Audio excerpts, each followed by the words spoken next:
Hello दोस्तों, मेरे channel the Indian book reader में आपका स्वागत है। हेमिंगवे का पुलित्जर पुरस्कार विजेता उपन्यास The Old Man and the Sea के मुख्य पात्र सैंटियागो के साथ शुरू होता है, जो अपने 84वें दिन में मछली पकड़कर लौट रहा है। यह एक छोटा सा मार्मिक उपन्यास है जो मैक्सिको की खाड़ी में एक बूढ़े क्यूबाई मछुआरे के 3 दिवसीय संघर्ष की कहानी बताता है, जब वह एक बड़े मर्लिन को पकड़ने की कोशिश करता है। अर्नेस्ट हेमिंगवे द्वारा लिखित The Old Man and the Sea एक बूढ़े क्यूबाई मछुआरे सैंटियागो की कहानी है, जो उसकी 84 दिनों की असफल मछली पकड़ने की लकीर को तोड़ने की उसकी खोज है। वह एक युवा लड़के मैनोलिन के साथ समय बिताता है, जिसके साथ वह मछली पकड़ने जाता था, और दोनों बेसबॉल के बारे में बात करते हैं। मैनिलोन सैंटियागो की बहुत परवाह करता है और उसके जीवन को बेहतर बनाने के लिए हर संभव प्रयास करता है।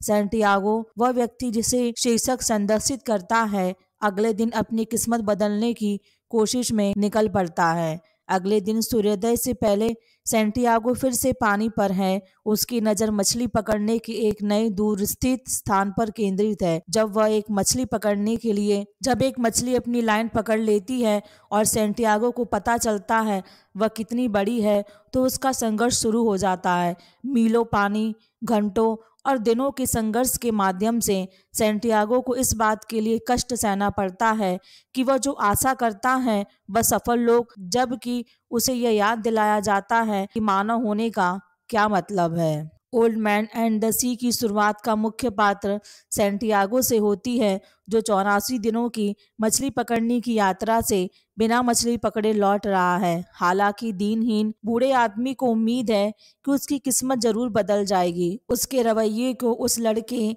मैनोलिन से बल मिला है जिसके साथ वह मछली पकड़ने जाता था। दुर्भाग्य से अपने माता पिता के आदेश से मैनोलिन को अब सैंटियागो के साथ पानी पर जाने की अनुमति नहीं है। वे चाहते हैं कि उनका बेटा मछली पकड़े और किसी ऐसे व्यक्ति से सीखे जो इस समय बूढ़े व्यक्ति की तरह संघर्ष नहीं कर रहा हो। जिस नाव पर वह गया है वह कहीं अधिक समृद्ध है, लेकिन नया मछुआरा मैनोलिन की निष्ठा को सैंटियागो की तरह प्रेरित नहीं करता है। मैनोलिन बूढ़े आदमी को समर्पित है। जब वह मछली पकड़ने से वापस आता है तो वह उसकी देखभाल करता है, उसे सामान ले जाने में मदद करता है और दोनों के लिए एक साथ खाना बनाने के लिए भोजन ढूंढता है। बूढ़ा आदमी बेहद गरीब और अक्सर मैनोलिन की मदद के बिना अपना पेट भरने में असमर्थ होता है। लड़के की दयालुता तब झलकती है जब वह सैंटियागो के जीवन को बेहतर बनाने के अन्य तरीकों के बारे में न सोचने के लिए खुद को डांटता है। दोनों का जुनून बेसबॉल है। वे आगामी खेलों तथा अपने पसंदीदा खिलाड़ियों के बारे में चर्चा करते हैं। अगले दिन बूढ़ा आदमी बूढ़ों की तरह जागता है और मैनोलिन को जगाने के लिए उसकी झोपड़ी तक जाता है। वे मिलकर सैंटियागो की नाव तैयार करते हैं और वह पानी में चला जाता है। उसने एक रात पहले यह निश्चय कर लिया था कि वह सामान्य से अधिक दूर यात्रा करने जा रहा है। सैंटियागो गल्फ स्ट्रीम में प्रवेश करने के लिए इतनी दूर तक जाता है। जैसे ही वह पानी के मध्य में आगे बढ़ता है, वह अपने आसपास वन्य जीव पर ध्यान देता है। प्राकृतिक दुनिया और उसमें मौजूद सभी प्राणियों के प्रति स्पष्ट प्रशंसा करता है। सैंटियागो को काम पर ध्यान केंद्रित रखने के लिए याद दिलाना चाहता है। उस दिन दोपहर के समय एक मछली उसकी पंक्ति में चारा लेती है। बूढ़ा आदमी बहुत सतर्क है। पानी पर दर्शकों के अनुभव के माध्यम से प्राप्त अपने सभी ज्ञान का उपयोग करते हुए वह यह जानने के लिए लाइन के साथ क्या करता है और कब करना है। रेखा 100 गहरी थी। सैंटियागो को तुरंत पता चल जाता है कि उसकी लाइन में एक बहुत बड़ी मछली है, लेकिन वह निश्चय नहीं है कि कितनी बड़ी है। इसके आकार का यह एक संकेत ताक है कि बूढ़ा व्यक्ति उसे अंदर खींच नहीं सकता है, बल्कि यह नाव को समुद्र में खींचना शुरू कर देता है। हालांकि इससे कुछ नाविक डर सकते हैं, लेकिन बूढ़ा व्यक्ति निराश नहीं है। वह जानता है कि चाहे वह कहीं भी पहुंचे, वह द्वीप पर वापस जाने में सक्षम होगा। उसका कहना है कि यह एक लंबा द्वीप है और रोशनी उज्जवल है। अगले घंटों में और अंततः कुछ दिनों में बूढ़े व्यक्ति को मछली द्वारा समुद्र में खींच लिया जाता है, वह उस डर से लाइन नहीं बांधता है तनाव के कारण यह टूट जाएगा, बल्कि वह उसे अपने कंधों और पीठ के चारों ओर लपेटता है। उसकी पीठ में दर्द होने लगता है, लेकिन वह जानता है कि वह इसे सहन कर सकता है। वह अपने आप से जोर से बोलता है। एक आदत जो मैनोलिन के सिख छोड़ने के बाद शुरू हुई है। सैंटियागो जीवन मृत्यु और अपनी लाइन की मछलियों के साथ महसूस होने वाले भाईचारे पर बोलता है। हालांकि वह जानता है कि वे जुड़े हुए हैं और मछली एक शानदार प्राणी है, लेकिन वह उसे मारने के लिए कृत संकल्प है। वह मछली को दिखाना चाहता है कि मनुष्य क्या कर सकता है और उसे बेचने के लिए किसी चीज की सख्त जरूरत है। द ओल्ड मैन एंड सी में बार बार दोहराए जाने वाले विषय में से एक मानव शरीर और उसकी सीमाएं हैं। सैंटियागो के हाथ, विशेषकर बाएं हाथ ने उसे विफल कर दिया है। बाएं हिस्से में ऐंठन होती है और वह उसे आराम दिलाने के लिए कुछ समय के लिए संघर्ष करता है, लेकिन वह कभी घबराता नहीं है। वह जानता है कि वह मछली ला सकता है। संघर्ष 3 दिनों तक चलता है। सैंटियागो एक मछली पकड़ने में कामयाब होता है और फिर एक डॉल्फिन जिसके पेट में खाने के लिए 2 उड़ने वाली मछलियां भी थी। इससे पहले कि संघर्ष कई मील या दिनों तक आगे बढ़े, बूढ़ा व्यक्ति मछली के कूदने की इच्छा व्यक्त करता है। वह सिर्फ यह देखना चाहता है कि उसका मुकाबला किससे है। आखिरकार ऐसा होता है और वह उसके आकार से चकित हो जाता है। इतना ही उसे लगभग विश्वास नहीं हो रहा है कि वह क्या देख रहा है। तीसरे दिन सैंटियागो हार मानने की कगार पर है। उसका शरीर विफल हो रहा है, उसका दिमाग खराब हो रहा है और उसे अपनी क्षमताओं पर संकेत होने लगा है, लेकिन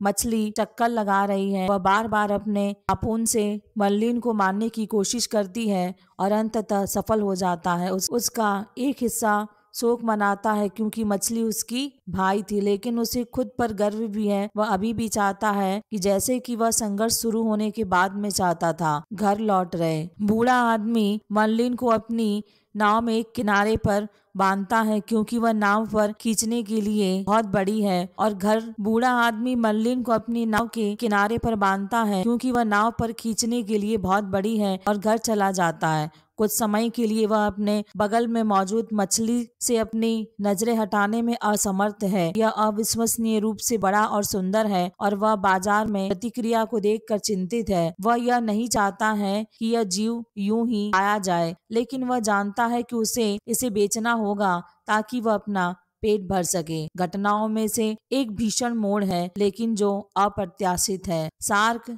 नाव पर हमला करना शुरू कर देती है। वे मर्लिन द्वारा पानी में छोड़े जा रहे खून के निशान का अनुसरण करते हैं। पहले कुछ में सैंटियागो हार्पून से मारने में सक्षम होता है, लेकिन अंततः वह उसे खो देता है। वह अपने चाकू को चप्पू के सिर से जोड़कर एक अस्थायी हथियार बनाता है और इसके साथ वह अधिक शार्क को मारता है, लेकिन उन्हें अपनी अधिक से अधिक मछलियां लेने से रोकने में असमर्थ है। वह मछली को देखना बंद कर देता है और उसकी दृष्टि को सहन करने में असमर्थ हो जाता है। सैंटियागो को गांव वापस आने में बहुत समय लगता है, लेकिन जब वह वापस आता है तो यह स्पष्ट हो जाता है कि पूरी मछली खा ली गई है। जो कुछ बचा है वह कंकाल, सिर, तलवार और पूंछ है। वह अगले घंटे सोने में बिताता है और मैनोलिन को खोजने के लिए उठता है, जो एक बार फिर उसकी देखभाल कर रही है। सैंटियागो की मछली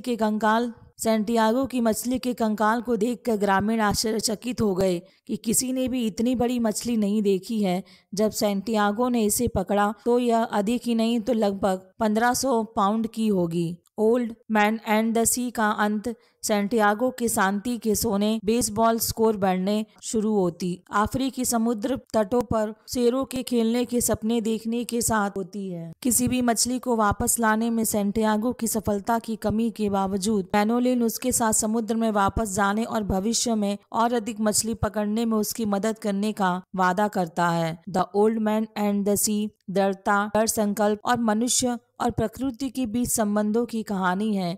यह एक कलातीत कहानी है जो प्राकृतिक परिस्थितियों पर काबू पाने और यहाँ तक कि सबसे चुनौतीपूर्ण परिस्थितियों में भी अर्थ खोजने की मानवीय भावना की क्षमता की पड़ताल करती है। अर्नेस्ट हेमिंग्वे का एक उपन्यास है जो एक बुजुर्ग मछुआरे सैंटियागो की कहानी पर आधारित है। अर्नेस्ट हेमिंग्वे की इस कहानी से हमें यह सीख मिलती है कि व्यक्ति के जीवन में चाहे जितनी भी परेशानी हो या कितनी भी प्रतिकूल परिस्थितियां हो, पर उसे कभी भी हार नहीं माननी चाहिए। उसे दृढ़ संकल्प तथा सभी चुनौतियों का साहसपूर्ण तरीके से सामना करना चाहिए। द ओल्ड मैन एंड सी के पीछे का अर्थ यह है कि मनुष्य अपने पूरे जीवन में संघर्षों से गुजरते हैं, दृढ़ता से सम्मान मिलेगा, विश्वास बाधाओं को दूर करने में मदद करेगा। इस कहानी से हमें यह सीख मिलती है कि हमें भी सैंटियागो की तरह हर परिस्थिति और हर समस्या का सामना बहुत डटकर और साहस से करना चाहिए, ताकि हम भी अपने जीवन को